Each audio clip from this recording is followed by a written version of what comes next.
You are now listening to WSN Wolf Sports Network. Live from Carrollton, Georgia, this is Sports Pack. Home of the hottest takes.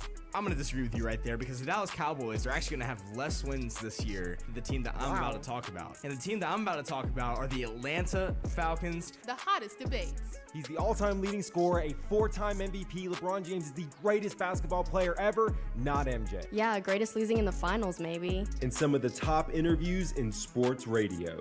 Super Bowl champion, Brad Johnson. This is Joe Urso, five-time national champion head baseball coach for the University of Tampa. This is five-time Olympic medalist Alana Myers-Taylor. This is President Brendan Kelly. You're listening to Sports Pack. You know what time it is. Wolves country, let's ride.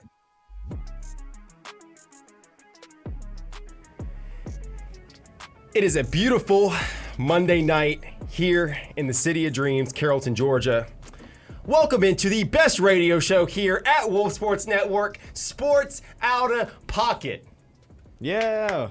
April Fools, you're Fools. Listening to Sports Pack. The real best show at Wolf actual Sports best Network. show. Hey, you're joined by sports director Brendan Willoughby Ray. I'm joined by Gavin Ellis, Carly Pear, Gianna Wilcox, and our man Richard Reed. You know what, Richard? We got to bring back Judge Reed soon because the semester's winding down. We got about a month left. We have to bring back the judge because I've been itching for him. Yeah, we need Judge Reed very soon. Why have you been itching for Mr. Reed?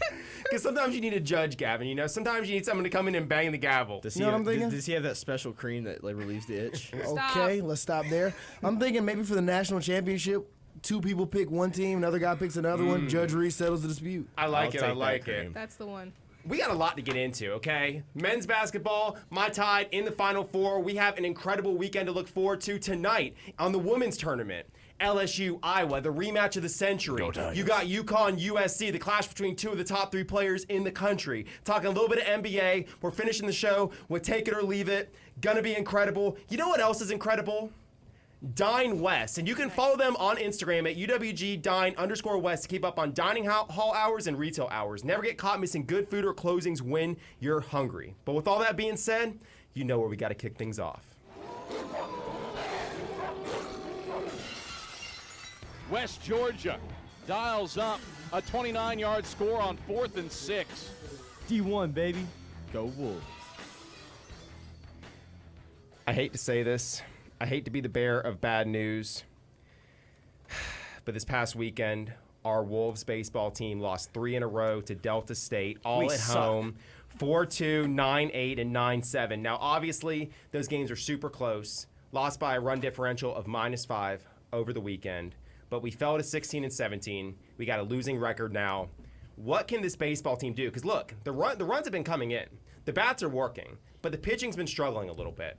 What can this pitching staff do to get this team back on track, get back to our winning ways as West Georgia Wolves? I mean, you've got to make adjustments because you look at it throughout every level of baseball. Whenever guys start pitching, a lot of times you're one bad pitch away, you're 2 bad pitches away from a stellar outing. So really, you just got to make those really small adjustments and get to a point where you feel comfortable with your entire repertoire of pitches. Because a lot of times I've noticed guys off-speed pitches on our team are solid. No one can hit it. But that fastball is so flat on every single guy that we have, it seems. Yeah. Other teams just find it very easily, and they hit them deep. I mean, there's not really much else you can do besides just make some small adjustments and hit better spots. Because you miss one pitch, that's a 2-run bomb. You miss a second pitch, that's a double that drives in 2 runs. You know what I mean? So if you just make a couple small adjustments and maybe, I guess our catchers even give your pitcher more leeway, maybe spread out a little bit, go out a little bit wider, give him more space to throw. Because if he's missing too far inside on the outside slider, for example, you set up farther outside, all of a sudden he's hitting where he's supposed to hit. So make some small adjustments, the very minuscule stuff, and you'll really see a difference if you can just hit maybe 2 better spots. You don't miss that one pitch, and all of a sudden it's not a 9-8 game that we lose. It's a 8-4 game that we win. So it's just the small details. That's really what it's about in baseball. I'm with you 100%, Gavin. Not much more needs to be said. You make the adjustments, fix those small things, and this is all of a sudden a winning team because this team has shown time and time again they can score with anybody. Like you said, to open up this segment, Brendan, the runs are there. The runs are being scored. It's just pitching has let this West Georgia Wolves baseball team down time and time again, especially in these close games. It may be close all the way through. 7th inning comes around. The bats go cold for one stretch. Next thing you know, this other team has put up 5 runs in no time. Now, I know we're all sad about baseball losing that whole series, but shout out to softball. They won their series against Delta State. There it is. Now here's sorry, real quick. They kind of demolished Delta State. Actually, they won that first game 8-1, and then won the second game 11-1. So shout out to the girls. So once again, pitching is always has been the reason that we've either won or lost these games all year long for baseball and softball. They heard so you, Gavin. softball, they listen to me. They heard you on Thursday. I know what I'm doing. It's okay. Now listen, I mean, going into this weekend series in softball against Delta State, we had lost 8 straight games. Okay, we were throwing up more L's than Jack Harlow at a Louisville game. But guess what? We stepped it up big time, like Gianna said. 13-4 dub, 8-1 dub, 11-1 dub, and guess what? This softball team, they're knocking at the door. They're saying, "Hey, baseball, over there." Over there.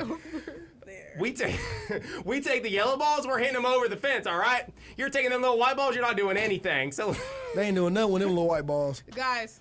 That's what I'm saying. Look, the baseball team has to step up. This softball team is putting them on notice because what have we talked about all semester long?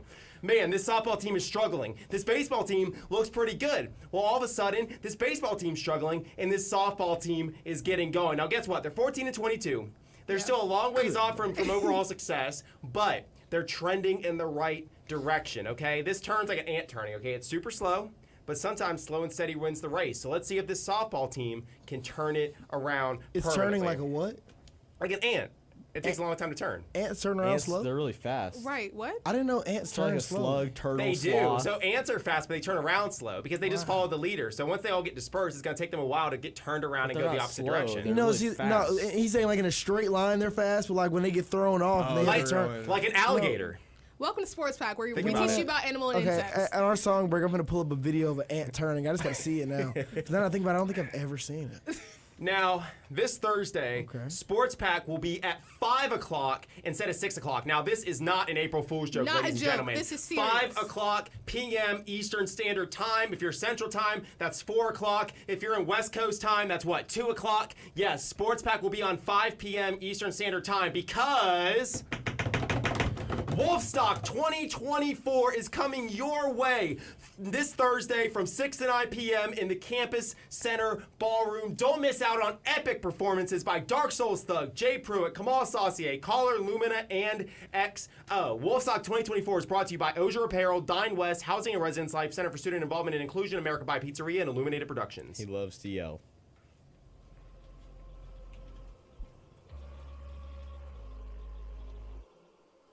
And the Alabama Crimson Tide will roll into the Final Four.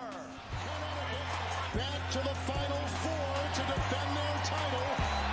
And the next stop on the Purdue Redemption Tour is the Final Four. An unlikely run to the Final Four for NC State. Echoes of 1983. The dust has settled. Alabama, UConn, North Carolina State, and Purdue are in the Final Four. They're going to Phoenix, and they're all chasing one thing: a national championship ring. Now, Richard, I'm gonna pass the rock to you first. Oh my God. What is your takeaway from this weekend slate of games and this Final Four we have ended up with? This UConn team is incredible. That's my biggest takeaway as of right now. I know they're the overwhelming favorite going into it, and everybody's like, oh, yeah, you're just talking about the favorite. Yeah, I'm talking about the favorite because they've been the best so far. They've been the most impressive. They went on a 30-0 run towards, what was it, starting like a minute, 20 seconds left in the first half and continued through the second half. Oh. It was ridiculous. A 30-0 run against what was the number 2 offense in college basketball in Illinois. Shut them down completely. And they showed they can get it done no matter what. Because originally, at the beginning of the game, even in the beginning of the second half, their guards were cold. So what they do? They played through their big man. They had a block party out there. And it wasn't outside, baby. It wasn't outside. They had a block party on the basketball court. It was ridiculous. They had around 5 or 6 blocks on that run. It was insane. And UConn showing everybody, if their guards are cold, they can beat you with a big man. If the big man ain't connected for some reason, they can beat you with the guards. They can beat you with defense. They can beat you with offense. UConn is without a doubt the best team in this tournament so far. But some other teams look impressive as well. Alabama's been playing a pretty decent brand of defense recently. I know you want to talk about it, Brendan. Look, going into this year, Alabama was in the Final Four of football, the college football playoff. Now, I'm sitting at the desk with some Georgia fans. Y'all know all about the CFP. One Auburn fan obviously knows nothing about the CFP, but guess what? That was the Alabama standard for a long time, right? I mean, Alabama expected to be in the CFP, one of the best football programs in the country. But guess what? Ball and Oates showed up. Oh my God. Mr. Nate Oates has delivered excellence to the University of Alabama. This man has put Alabama on the level of the elites in the country. You can look at Kentucky, North Carolina, Duke, whatever elite college basketball programs you all want to pull together. Right now, the Alabama Crimson Tide are on that echelon, okay? Nate Oates has been in Tuscaloosa for 5 years. The first year he was there was the COVID year, no tournament. He's gone to 2 Sweet 16s, been to the Final Four now, 2 SEC regular season championships, 2 SEC tournament championships, and seeing Alabama not only take down Clemson in the Elite Eight, that great game. I told y'all what was going to happen against North Carolina. Yes, they're a #1 seed. Yes, they have R.J. Davis. Yes, they have Armando Bacot. Yes, they have a deep, talented, physical team. But guess what? Nate Oates, he pulled the old bait and switch. He said, North Carolina, you're going to come out, you're going to be hot from 3. We're going to leave you open from 3. But guess what? Once you're baited into playing our style of basketball, our brand of basketball, you're done. Alabama's going to run you out of the gym just like they ran Clemson out of the gym this past Saturday. And I know UConn, they're the big dog on campus. Hoo, hoo, hoo. But guess what? This Alabama team, don't count them out. 11.5-point underdog. It might not happen. But you got to believe this team that has the best offense, this team that can shoot threes with anyone, can keep it close. And if it's a close game late, watch out for the best player in the country right now today, one Mark Sears. Alrighty then. Lord. All right. Just quickly going back to UConn, I wanted to touch on that really quick.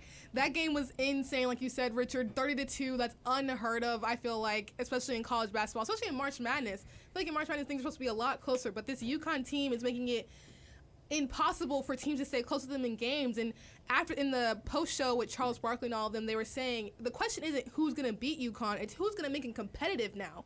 Because in the entire tournament, they've been beating teams by 20+ points. Like, yes, I love to see them winning. I want them to win, but also there's not really any competitiveness once you get to a certain point when they play UConn. So I think it'll be interesting to see how Alabama can compete with them, if they can compete with them. Real talk, Brendan, not trying to throw any shade, but realistically, if they could. And I know this might be a wild take, but I feel like if NC State gets past Purdue, they might be able to compete with UConn. Now, look, that's what I wanted to talk about, because talk about this run for NC State. Absolutely insane. They're tied for the lowest seed to make it to the Final Four in the history of March Madness. Richard's looking everywhere. No, because I just heard NC State compete with UConn. I'm like, excuse me? But I said it was a wild take. They may not be able to compete with UConn, but they can 100% compete with Purdue. And I say that because throughout the entire tournament so far, Purdue has not had to play a team that has had any type of size that can keep up with Zach Edey. And I'm not saying that DJ Burns is the biggest guy on the court, because he won't be when Zach Edey's playing. He's 6'9", Zach Edey's about 7'4", but at the same time, the physicality that NC State has been playing with all tournament long, Purdue has not had to face. Purdue's played Grambling State, who else? Utah State, Gonzaga, and Tennessee. In all honesty, a couple good teams, a couple really bad teams, they have not had to deal with that physicality. They have not had to deal with that size yet in the post. So I'm looking at it this way. Zach Edey, you got to run for your money. DJ Burns, he's going to be competitive. He may not beat you every single play, but he's going to make it hard for you to score. He's going to make it hard for you to make an impact. And what have we been talking about all tournament long? If somehow, some way, teams can find a way to just slightly limit Zach Edey and just shut down that guard play, Purdue's not winning the game. Teams haven't been able to do it so far, but if anyone's going to do it, it's NC State. Give me NC State taking the win over Purdue, getting to the national championship to most likely play UConn. That's my pick. Dang, you made that pick early. Yeah, we're I was I'm picking it now. That's for Thursday. I was going to talk. I was I'll going say to it talk again about Thursday. I was just going to talk about how good the Purdue and Tennessee game was. Yeah. We had all-time performances from two of the guys that are finalists for National Player of the Year, Dalton Knecht and Zach Edey. Zach Edey had 40 points and 16 rebounds. It's hard to lose when you do that. But Dalton Knecht also left it all on the floor. He dropped 37 for Tennessee. But I'll say that game was won at the free throw line, man. Purdue shot 33 free throws compared to Tennessee's 11, and that's it right there. That's the ball game. Or they're like 27 for 33. That's 27 points at the free throw line. Tennessee didn't even take that many free throws. I just said they only took 11. I think that's where the game was won right there. And you see it was barely, what was that, a 6-point differential with the game total. So that's where the game was won, the free throw line. Dalton Knecht left it on the court. But Zach Edey and Purdue continue to march on. I don't know how much pressure DJ Burns will be able to put on Zach Edey. Zach Edey has tremendous touch around the rim, and he's pretty big as well. But DJ Burns is huge. NFL scouts are looking at him trying to get him to play offensive tackle now. He got good footwork, pretty big frame. Got to put a little bit of muscle on. But, I mean, he could be an NFL prospect in the next couple of months. I don't know. It's going to be a good game. NC State plays with a lot of heart. They've been hot, most improbable run I've seen in years with this Purdue team. Serious. The only big man I see messing with Zach Edey right now is Donovan Clingan from UConn. He balled out 5 blocks against Illinois. He's just ridiculous. Yeah, I was insane. But I'm glad you mentioned the free throw line because that has been a very anyway, that's been a very big deal in this March Madness, at least from the games I've seen. A lot of teams have lost games at the free throw line, in the paint with layups, putback shots. We were talking about this earlier before the show with Auburn. Sorry to mention that for y'all, but right, they lost that game at the free throw line. They lost that game in the paint because they couldn't make key layups, key shots like that. So that's been really the main part of this March Madness, that these games are coming down to the free throw line. Richard, I just want to say, you said there's only one big that can mess with Zach Edey. There's a big down in Alabama. God. He's got 2 inches on DJ Burns. He's 6'11", standing tall. Right. Mr. Grant Nelson. We cannot sleep on his performance, right? I mean, yes, he only averaged 11.7 points per game this year, but he has been an absolute superstar of this Final Four. He's playing incredible defense, really been the defensive anchor for Alabama. And I want to touch on Purdue a little bit, right? Because, first of all, shout out to Gianna. It came down to us in the bracket pool for Wolf Sports Network. She had Tennessee, I had Purdue in the Final Four, but Purdue won, so I'm the back-to-back champion, bracket pool champ. What can I say? Had to bring it up once. But here's the thing. Here's why I picked Purdue, right? Purdue this year was the #1 3-point shooting team in the country. Last year, they ranked outside the top 100. So when they got upset by FDU, those threes weren't falling. They were hitting shots. Sometimes those upsets happen. We saw it happen to Kentucky when Golke went off, hit 10. Kentucky really couldn't find the rim. They ended up losing. What's really impressive about this Purdue team to me this season, yes, they're an incredible 3-point shooting team. But looking at this game against Tennessee, if you would have told me or just about anyone else, Tennessee's going to hit 11 threes and shoot over 40%. Purdue's going to hit 3 threes and shoot 20%. Just about everyone would pick Tennessee and say they were going to roll. Right. But Purdue found a way to win in spite of not being able to hit the 3. And that's what impressed me more than anything. Because here's the thing. Last year, they had to win in spite of the 3 all year. They relied too heavily on Edey. They relied too heavily on driving. Sometimes that's not going to work. Your shots are eventually going to have to fall if you want a deep run. Well, this Purdue team proved they've won the opposite way this entire tournament, shot the lights out. But now, a game they couldn't hit threes. They only hit 3 all game. They're able to tap into that bag and be able to drive, score, let Edey dominate on the inside. Because, 40 and 16 is insane. You can hate on Zach Edey all you want. Scoring 40 points, getting 16 rebounds is Wilt-esque in this level. It's incredible. And Purdue, look, I don't think they can beat UConn. But guess what?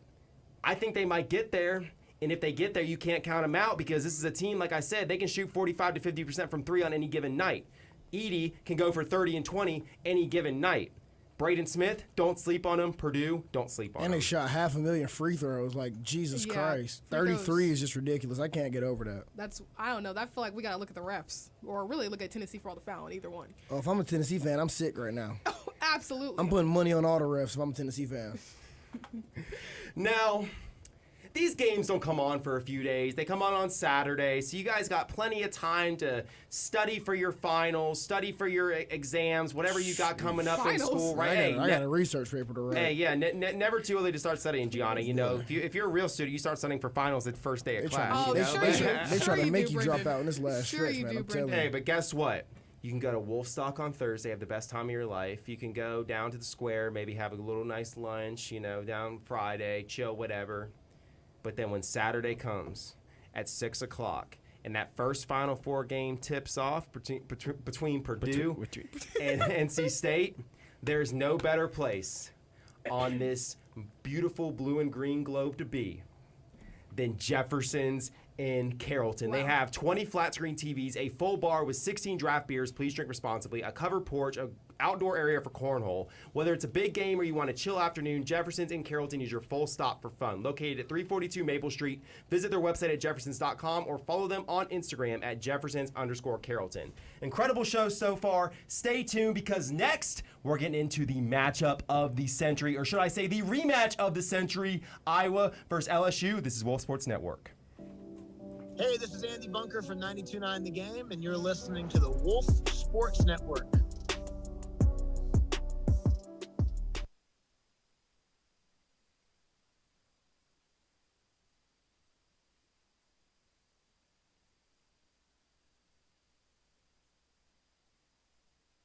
It's early. What's going on, y'all? It's Richard Reed here, just here to remind y'all that we are indeed a radio station first, and as of right now, we're taking a song break. So shoot on over to wolfsportsnetwork.com, hit the play button at the top of the screen, listen to the great music that we're playing during the song break. Then when the song break's over, either stay tuned through the radio link or hop on back over to YouTube and check out the rest of the show, where we will be talking about this big-time box office LSU-Iowa game that comes on at 7 o'clock. It's going to be a banger, and just another reminder, for Thursday night show, we will be live at 5 because of Wolfstock. Do not forget, we will be live at 5. Tell everybody. We'll be back soon.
Wolfstock is coming Thursday, April 4, 2024 from 6 to 9 p.m. in the Campus Center Ballroom, brought to you by Dine West, Housing and Residence Life, Center for Student Involvement and Inclusion, American Pie Pizzeria, Ozier Apparel, and Illuminated Productions. Man, I don't know who was just doing that promo, but man, what a voice. Now, college students who binge drink alcohol at least 3 times per week were roughly 6 times more likely to perform poorly on a test or project as a result of drinking. That is why Printers Ale has joined Wolf Radio and Wolf Sports Network's Drink Responsibly campaign to remind students like you, students like you, students like you, and students like you, Mr. Ellis, that drinking should be done responsibly and in an environment that discourages overindulging. Faculty won't take hangovers as excuses. Dirty debutantes?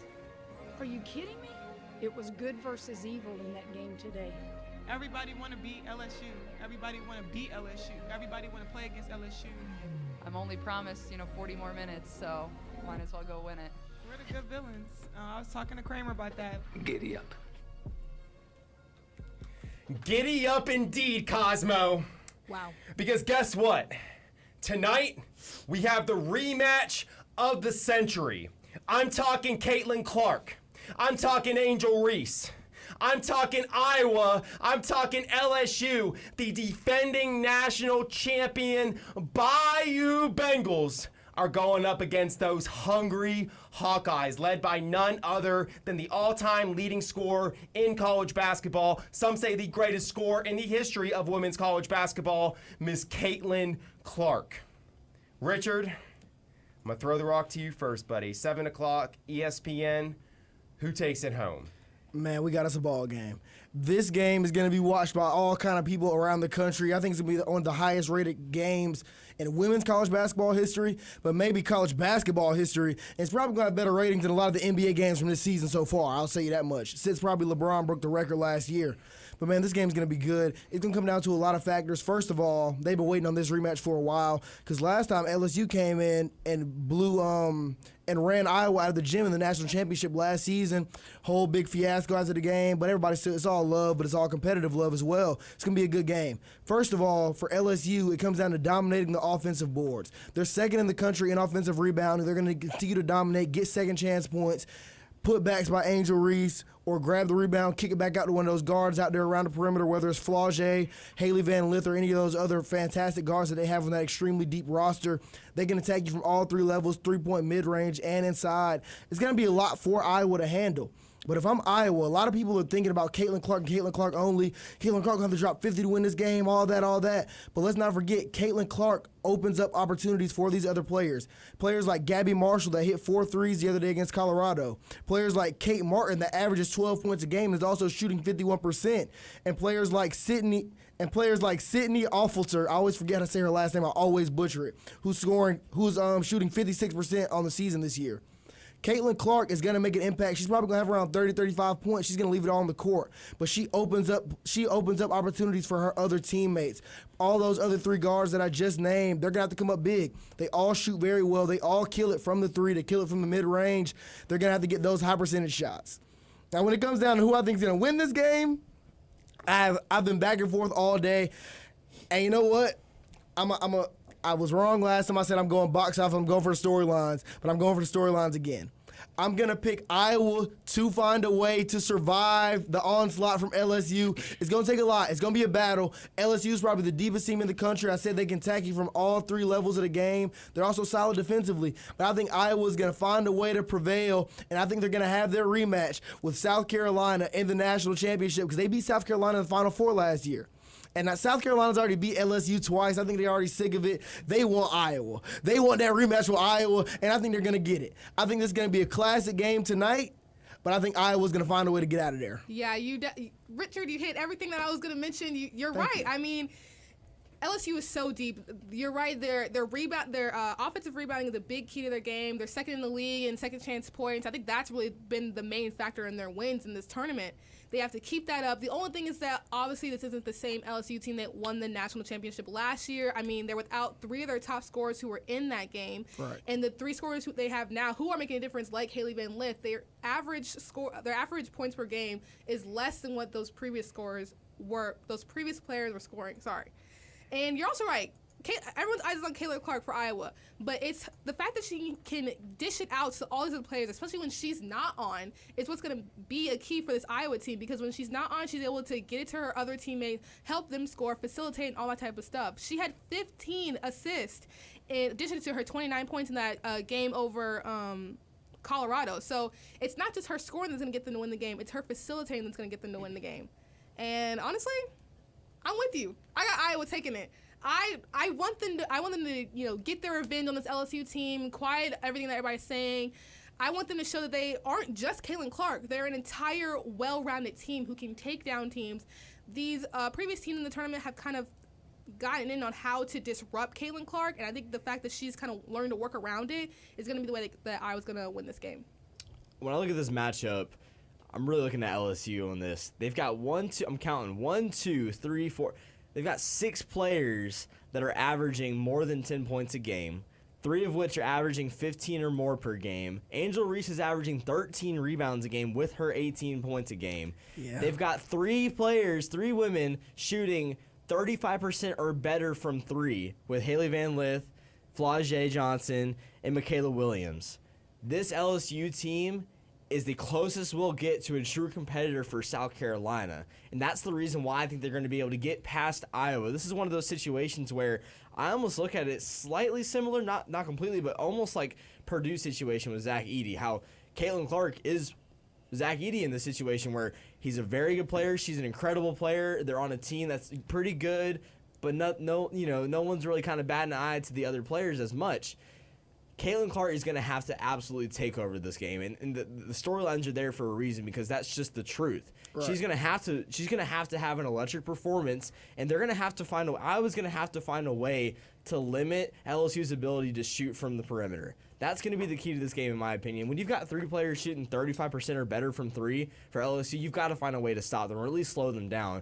If you just at least give Caitlin some space on the court to go score for you, and then on defense really lock it down, keep it kind of a lower scoring game, then yes, Iowa has a chance to win. But if you let LSU get open on the perimeter in space, they're going to hit more times than they don't. Right. So I got LSU winning this game. I think that the odds are too stacked against Iowa. As much as I'd love to see Caitlin Clark try to 1v5 that South Carolina team afterwards, I think that LSU is going to get the job done, and it's going to set up for an incredible matchup because it'll be the two best teams in the country, in my opinion, between LSU and South Carolina afterwards. But this matchup between Caitlin Clark in Iowa and LSU is going to be, I think, bigger than last year's matchup. It's going to be one for the history books. It's going to be one of those games where you look back and you say, wow, that changed the way that women's basketball was played. That changed the way that we viewed women's basketball as a whole, on the college level and on every other level besides that. But I've got LSU beating Iowa. I think they overwhelm Iowa. I think they shoot way better from the perimeter. That's going to be the key to LSU winning. Here's the thing. LSU, they're deep. They're stacked with talent. Kim Mulkey, say what you want about her, darn good ball coach, gets the most out of those players. Angel Reese, Flau'jae Johnson, Haley Van Lith. I mean, like I said, stacked with talent top to bottom. But there's some numbers with LSU that scare me. They're 72nd in the country in free throw percentage. They're 142nd in the country in three-point percentage. Like Gavin said, they got a couple girls that can shoot, but overall as a team, they struggle behind the arc. And this one scares me more than anything. LSU is 187th in the country in turnovers per game. Iowa is 3rd in the country in assist-to-turnover ratio. So what's happening is LSU's turning the ball over, and the rare occasion that Iowa's turning the ball over, they're getting way more assists. So Iowa's careful with the ball, they're sharing the ball efficiently, they're hitting their shots, they're 6th in the country in three-point percentage. Yes, LSU has more talent top to bottom. They got one of the greatest coaches of all time. We all know their pedigree, winning the national championship last year. But we know how hard it is. Now, UConn, they're making it look easy on the men's side, potentially going back-to-back. But going back-to-back in any sport is incredibly hard. I know UConn, they won, 8 and 10 years. They made it look easy pretty much every single season, but it's one of the hardest things to do in sports. The target is still on their back. Yes, South Carolina is the best team, maybe the best team we've ever seen in the women's level, but guess what? This team, these Bayou Bengals, they got the target on their back, and they're who everyone wants to knock off. And I think Iowa, they've been thinking about that matchup for 11 and a half months. It's been simmering. Caitlin Clark's been thinking about it. She got a little Kobe in her. She got a little Mamba in her. They say Brian Scalabrini's the white Mamba, but she might be taking that title very, very soon. I expect Caitlin Clark to drop 35. I expect Iowa to win. I think it's going to be an incredible game. I think LSU's going to probably have the lead at the half. I think their talent's going to come out, overwhelm Iowa a little bit. But once Iowa finds their three-point shot, once they force LSU into some turnovers, I think they come back and win the ball game.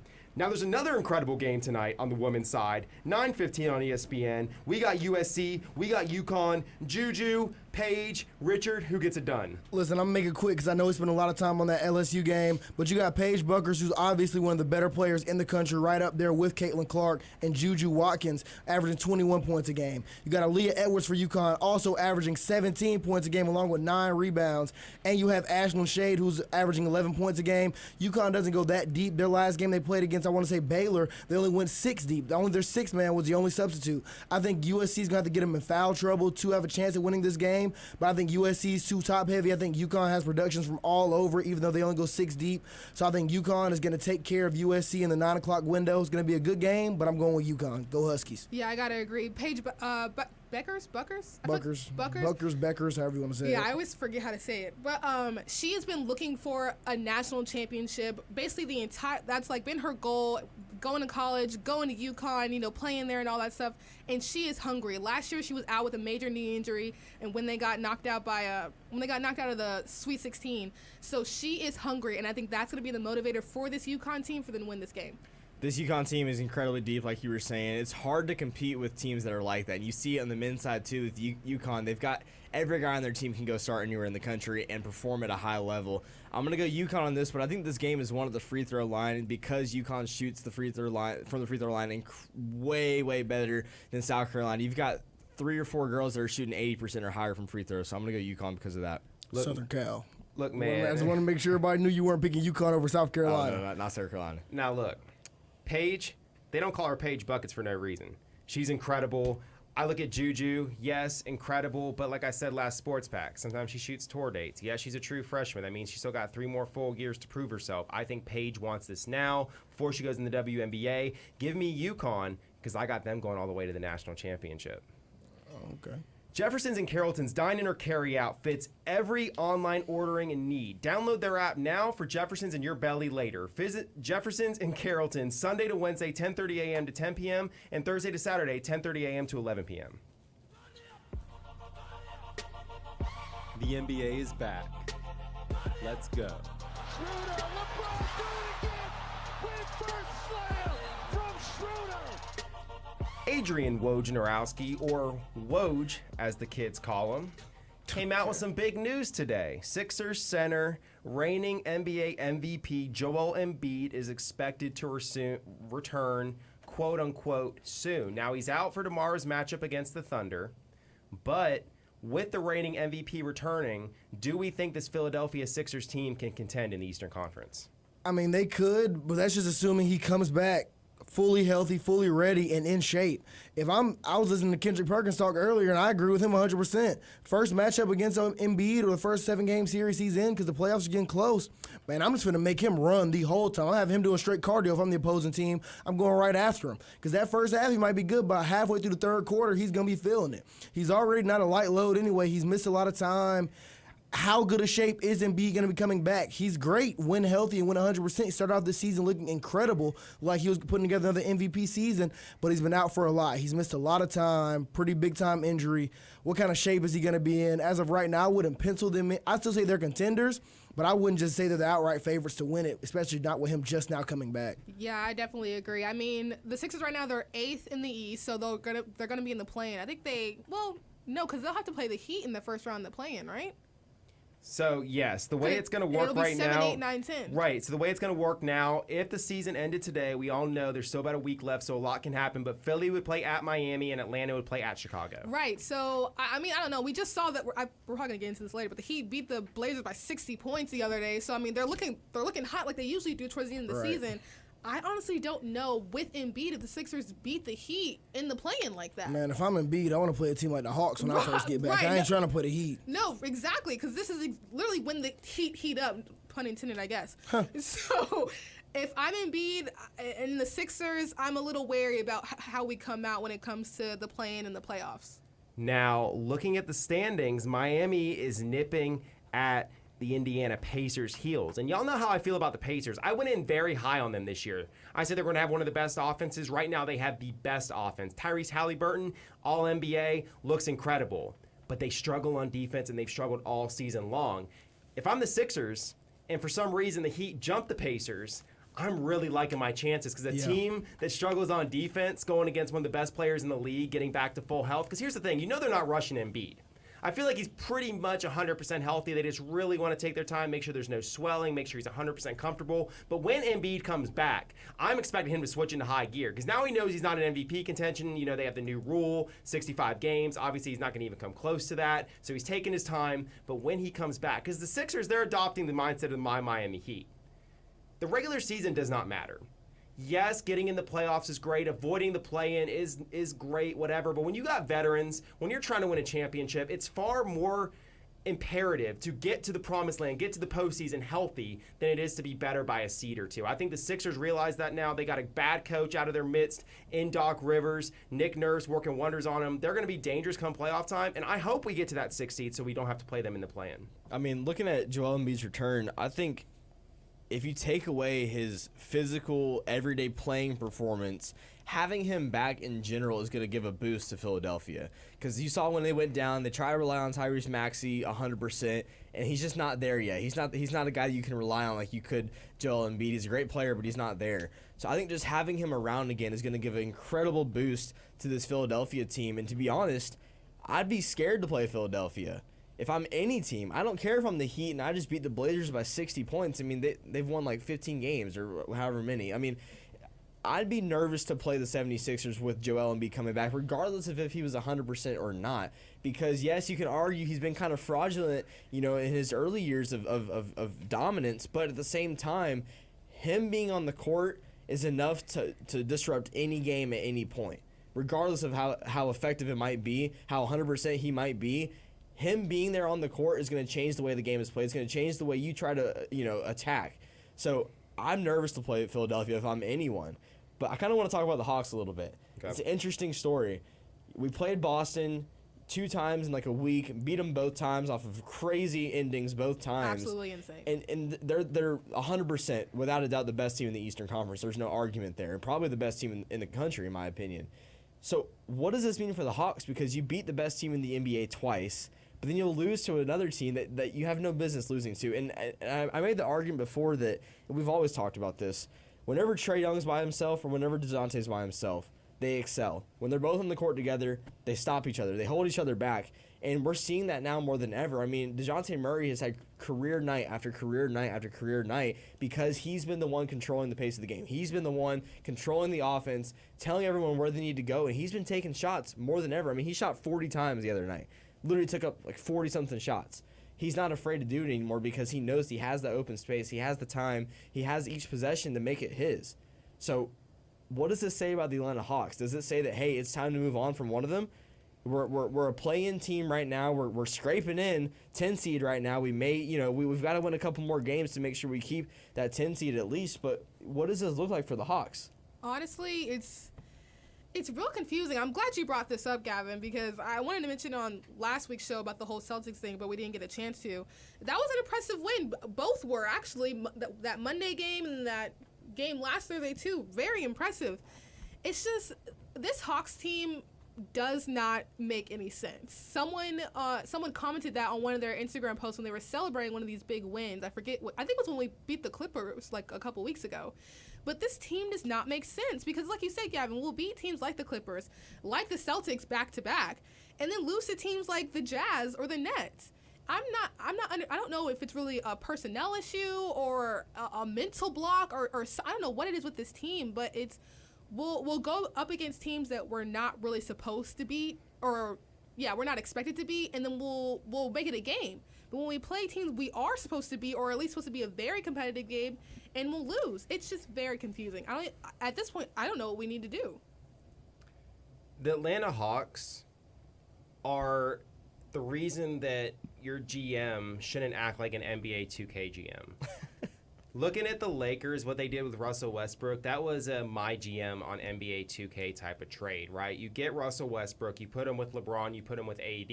The casual fan sees that, he's like, oh my God. Like, imagine streets of LA, right? They're walking around. They got the number 8 blue Kobe jersey. They're walking around with their dog named Bryant. They stop in their tracks. They're like, whoa, we got AD, LeBron, and Russell now. Oh, my God, we're going to the finals, this and that.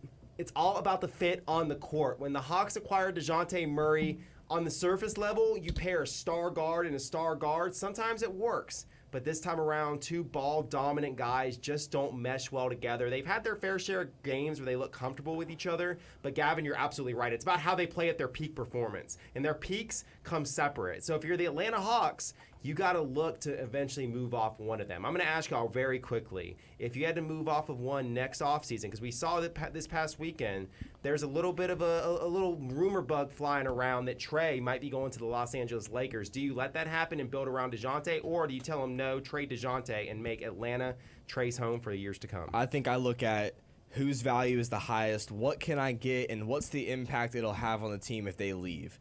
And honestly, I've been a Trae Young hater at times, but between the two, I keep Trae. And I say that because DeJounte this year has proven that he's a star guard. He can play anywhere in the country, and he can start and be incredible. He can be an all-star level talent, and that's exactly why we'd have that value to get rid of him and get something back. Trae has shown that when by himself, when it's not him and DeJounte on the court together, Trae has shown that he can control the game. He runs the team. It's his team. It is. He runs the offense that Snyder's put together. And Trae has shown that he's capable, more than capable, of taking a team to a deep playoff run. We saw it a couple years ago when we went to the Eastern Conference Finals. So I think I would get, as much as it pains me to say, I'd ship off DeJounte, get a lot of talent back, maybe get some draft picks, and then we'd be set. If we find a way to draft great talent and build the team around Trae, continue to, and just retry it again, I think keeping Trae Young is the best bet. Yeah, I think I definitely agree. I mean, you said it all. We've seen when Trae is by himself, he can take control of the team and take us into a deep playoff run. I mean, what year is that, 2021 or whatever? Yeah. Something like that. Yeah, I think, yeah. 2021's the year you got to the conference finals, Thank lost to you. the Bucks who won the championship. Thank you. So I'm saying, like, he's proven that he can get it done. I don't know what's been going on these past couple of seasons, but yeah, I think we, get rid of DeJounte no matter how much I love having him on this team, no matter how successful he's been in these past couple of games without Trae. I think keeping Trae will be the right fit for our team. Our team is already used to only having Trae. I don't know how it would throw off chemistry and all that with it just being DeJounte. So keep Trae. Hey, I'm just going to say super quick. I've been saying for years, Atlanta, if you're smart, you're going to keep Trae, get LeBron. But guess what? Get Bronny. If you want to build around DeJounte and ship Trae off with Bron, let the king get another ring, I ain't holding you back. All right, do the Go ad read. for it.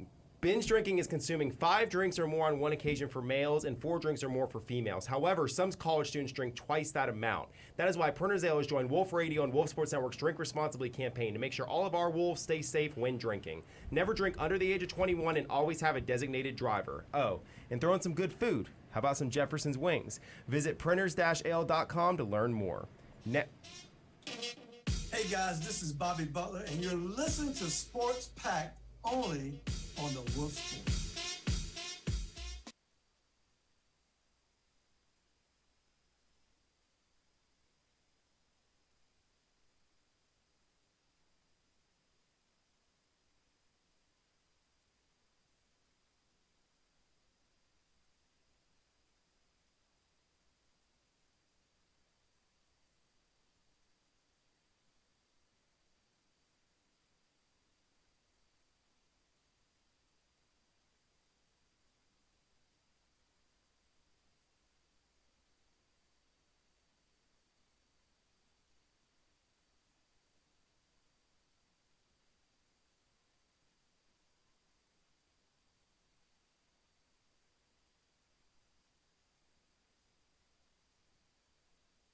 What's going on, y'all? It's Richard Reed here again, just trying to remind y'all one more time that we are indeed a radio station first. And as of right now, we're taking a song break. So go on over to wolfsportsnetwork.com, hit the play button at the top of the screen, listen to the great music that we're playing.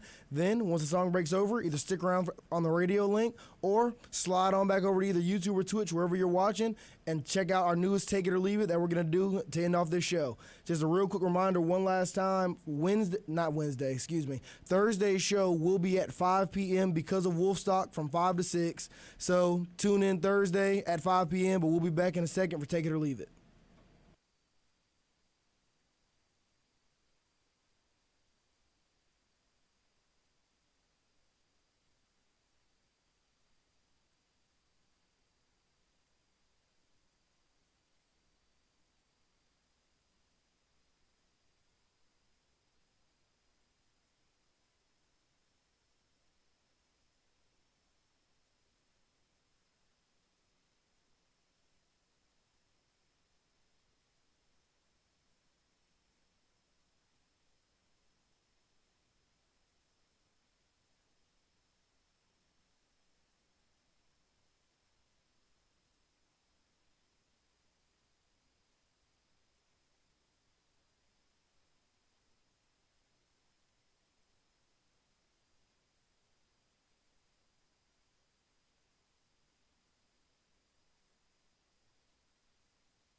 Hey, you.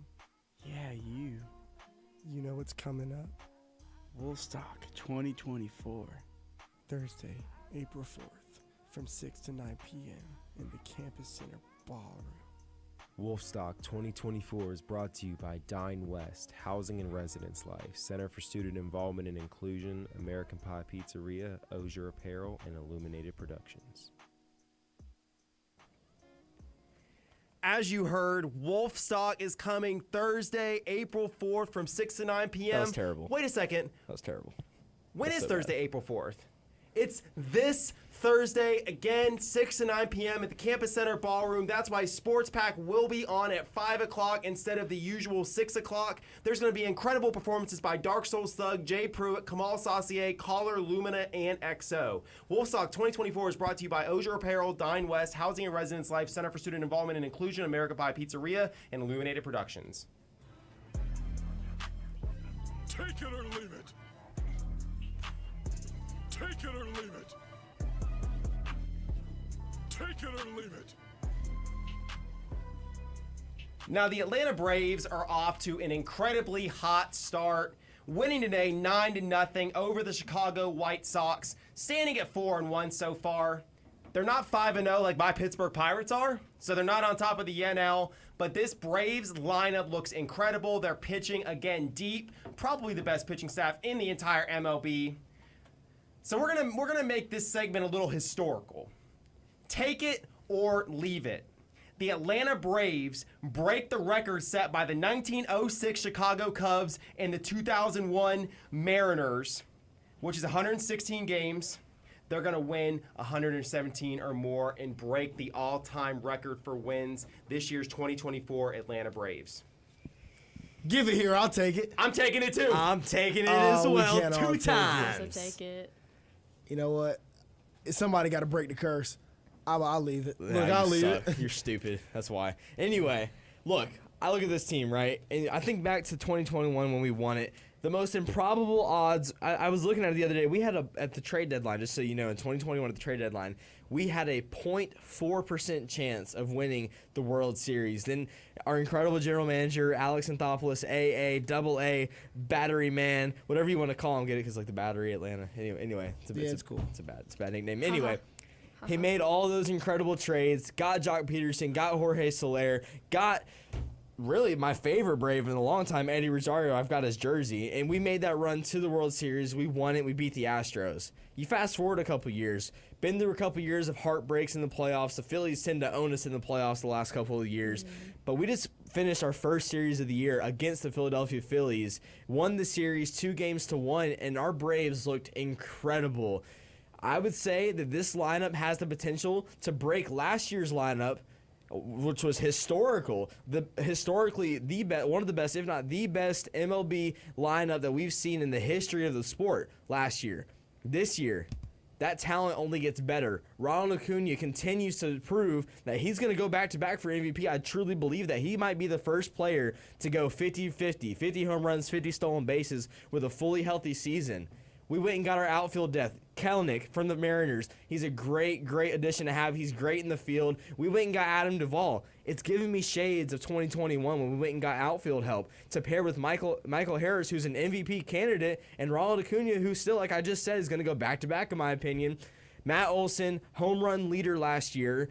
Already started the year off hot this year with a home run and a couple doubles. He's been on fire. Ozzie Albies, again, when he's fully healthy, he's the best second baseman in the MLB. And I'm saying this, even if I wasn't a Braves fan, I'd look at this objectively and say that this has the potential to be the best lineup in the MLB. Everyone has the argument for the Dodgers. But outside of the first three, Mookie Betts, Freddie Freeman, Shohei, I don't see anyone in that lineup that can compete every single day with this Braves lineup top to bottom. You got Teoscar Hernandez, Wash, Jason Hayward. Outman, he's pretty good, James Outman. Then I look at the pitching for the Braves. Rotation, incredibly good. Strider showing why he's going to be a Cy Young candidate, Cy Young finalist. Max Fried showing us shades of 2021 when he was absolutely dominant. We went and got Chris Sale, and there was all these worries saying, oh, Chris Sale's getting older. He's been injured. Very first start, went out and had a day. Charlie Morton went out and did his thing today. I mean, I look at this Braves team. I see no reason why we shouldn't be able to break that record. We won how many games last year? It was over 100. I think it was 102 or something like that. 102 Something games, like something like that last year. I see no reason why we can't absolutely dominate this season and win 117 games or more. Screw it. We're going to win 122 games. I'm saying it right now. Mark it down. 122 wins for this Atlanta Braves team. Woo! Woo! So you're saying 122-40 will be the Braves record? 100%. I No, have look, no doubt in my mind. I love the Braves. I mean, I love the Braves. I'm all in on this team. The pitching rotation's great. The batting order's great. I'm all in. But look, all of y'all took it. So I had to leave it. I'm just gonna be realistic here. It's hard to win that many games, man. The Braves team, this last year's Braves team was historic, and what they win around 102, 103, 104 games, something along those lines. I don't have it pulled up, and they were great last year. 117 is a tall task for anybody, no matter how good you are. I would love to see them do it, but as of right now, I'm gonna leave it. Who in the MLB is a better lineup than them?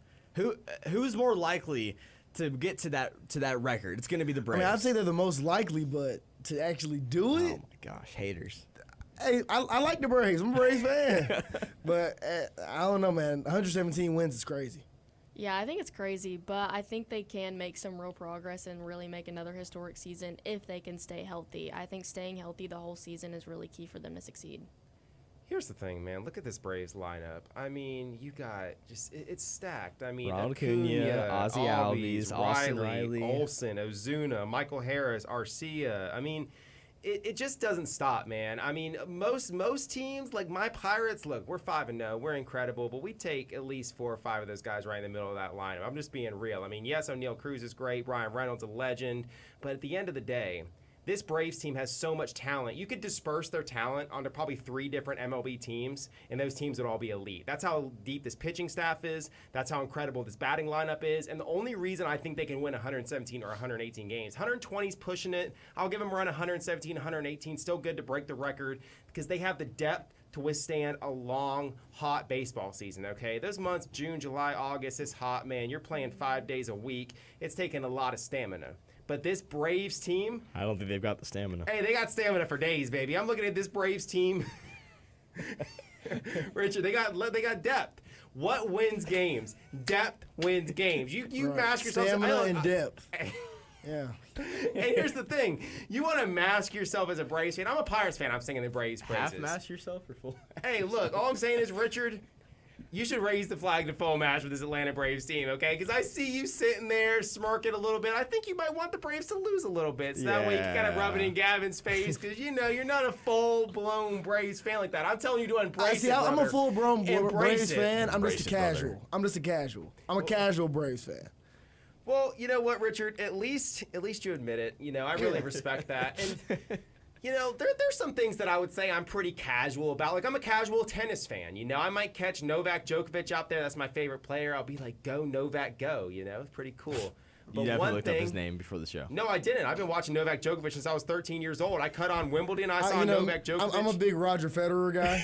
He's overrated. Third best of all time by a country. He is. How's being third best of all time overrated? Because a lot That of means people, you're great. You're great. Well, a lot of people still think he's great. He's kind of like the Kobe of tennis in a way.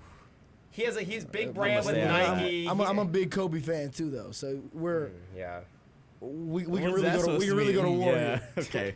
Well, you know, I was going to say one thing that I'm not casual about is how incredible Dine West is. And remember, you can always reload and continue grabbing your favorites from Starbucks or Chick-fil-A. Call the Wolves card office at 678-839-6525 or stop by their office in the UCC. I'm trying to rush because I have to tell you once more, America, the world, the aliens that are listening on their spaceship, Sports Pack will be on this Thursday at 5 o'clock p.m. Eastern Standard Time, a special time because Wolfstock is at 6 o'clock. If you're in the metro Atlanta area, if you're in Carrollton, come out, check it out. It's going to be incredible. But that's all the time we have today for Sports Pack. For Richard, Carly, Gavin, Gianna, and Brendan, we'll see you Thursday at 5, and then we'll see you at Wolfstock. Have a great night, America. You are now listening to